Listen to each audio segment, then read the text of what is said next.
Hello guys. Nakita ko yung video ng bahay na pinagawa ng mama at papa ni Carlos Yulo. So ibibenta na daw sabi ng lolo niya. Panoorin natin ang video ito. Awang-awa ako talaga sa nanay at saka sa pamilya. Oo, bibenta na. Para isoli daw yung ano. Pera mo galaw. Kasi pera niya naman yan. Pinambilin dyan eh. Saan ba yung banda? Sa Imot. Sa Imot. Malagasang. Ayun, lolo, ang lolo ni Carlos Yulo, mga kabayan. Salamat, lolo. Thank you. Lahat po ng gamit dito ay bago. So, bali, wala na pong nakatira. Ilang years na pong walang nakatira dito. Yan. Nagkalat po yung mga gamit. Pwede to uwi. Uwi mo?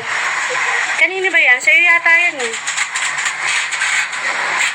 Sa akin to ata eh. O, diba? Nandito pa yung cup na L.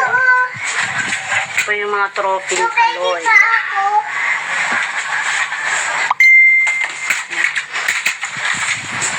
Doon ko dati.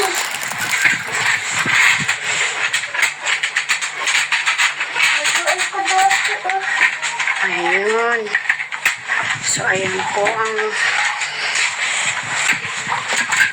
kusina, ang dining table. So, wala sa akin.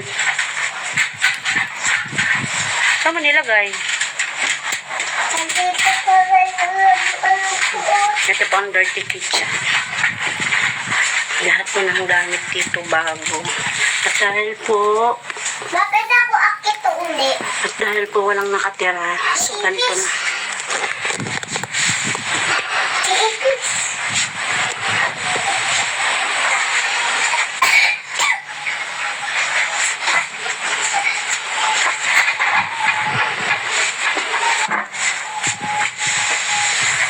May nababo.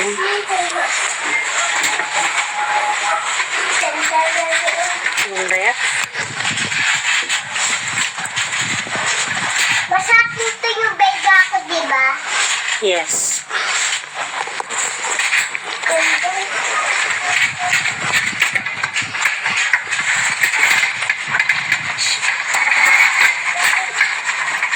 Hirap yung buksan. Yes. Wait lang. So, ito po yung restroom CR. Diba? Ang ganda. Kaya lang, ayaw nilang tirahan. Actually, guys, hindi pa to nakikita ni Kaloy. Kasi, nung ginagawa tong bahay na to, kasalukuyang nag-aaral siya sa Japan at nagtitraining. Kasama ni Coach Monique. So, sobrang hectic ng schedule niya, hindi na niya nagawang puntahan tong bahay. Yan. Sige, edukuin mo. Ayan po. So, akit tayo sa taas. Para makita niya. Actually, kaya ko siya binibidyohan. Kaya ko po siya binibidyohan dahil ibebenta ko itong bahay. Yun ang sabi ni Angelica. Yan, get. Pa. Asan na? Ilaw. Ikat. Ikat.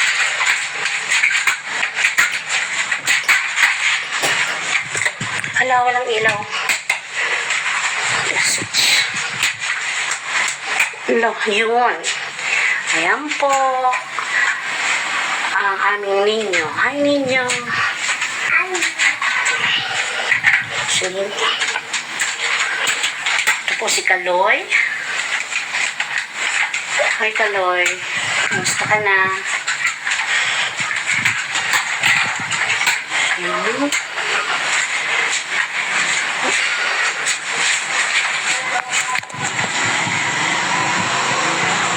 Sinira mo po ni si Kuya Kaloy. Ito po yung pangalawang restroom. Oh my God.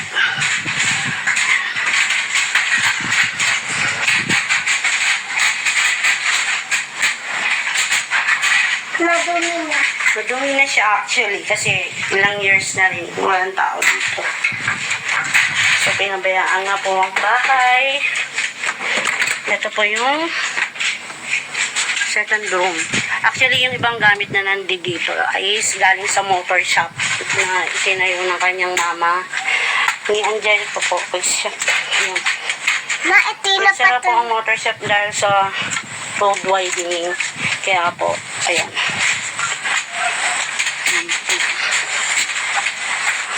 So, sayang ang mga gamit na nandito.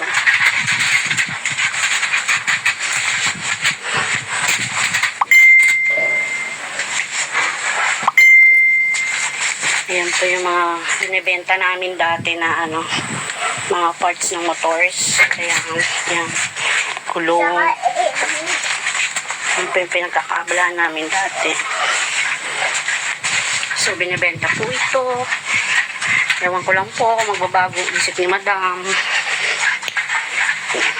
Ay ninyo. So, dito tayo sa isang kwarto. Ito yung malaking kwarto. Wait. Yeah. Pinagawa to ni Angelica para kay Kaloy. So, para sa kanila, pamilya. Yan. Yun. Kawawa naman yung bahay. Ito, yun.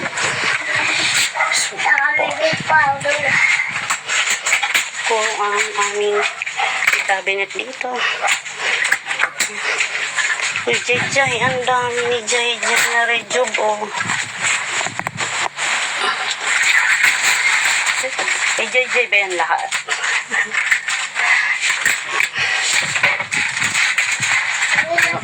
Ito tayo sa terrace. So, nakalak. Umiigit daw si Alima eh.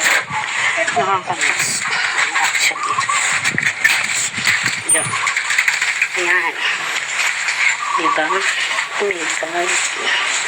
Pwede ito ah. Kaso ano na, huwag mo ulit. Yan. O diba, bike ko to. Bike ko to, diba?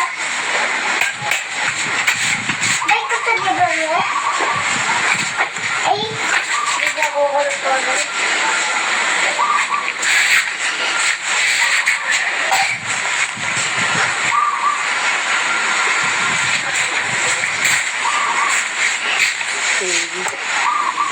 Ayaw niya pumasok. Kasi madumi yung bahay, Rose 13185. Thank you so much for always there for me, to support me. Please stay with me and subscribe.